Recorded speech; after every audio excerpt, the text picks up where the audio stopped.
નમસ્કાર દર્શક મિત્રો, હું છું રૂપલ નોઈચિયા. સંપૂર્ણ ન્યૂઝમાં આપનું સ્વાગત છે. પાલનપુર નગરપાલિકાએ શહેરમાં વેરો ન ભરનાર વેપારીઓ સામે મોટી કાર્યવાહી હાથ ધરી છે. આજે નગરપાલિકાની ટીમે કુલ 22 દુકાનોને સીલ મારી દીધી છે. લાંબા સમયથી વેરો બાકી હોવા છતાં વેપારીઓએ ચૂકવણી ન કરતા આ પગલું લેવામાં આવ્યું હોવાનું અધિકારીઓએ જણાવ્યું હતું.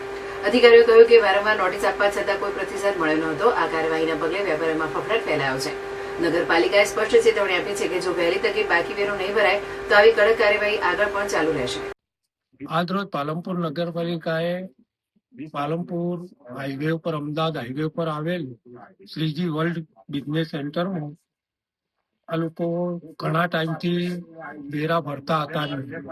તો 22 દુકાનોને વેરા ભરવા માટે નોટિસો આપવામાં આવી, ટેલિફોન જોણ કરવામાં આવી, એમનો કોન્ટેક્ટ કરવામાં આવ્યા કે ભાઈ જન ભલે જન તમે આવીને તમારો વેરો ભરી દો, પણ વેરો ભરવા ના આવતા 22 દુકાનો આ સીલ મારવામાં આવેલ છે. અને આગામી સમયમાં રોજની રોજ જે પાલનપુરમાં લોકો વેરો ભરતા નથી, ઘર છે પણ પાણી વાપરે છે, પાણી કનેક્શનો કાપવામાં આવશે અને વસૂલાત ઉગ્ર બનાવવામાં આવશે.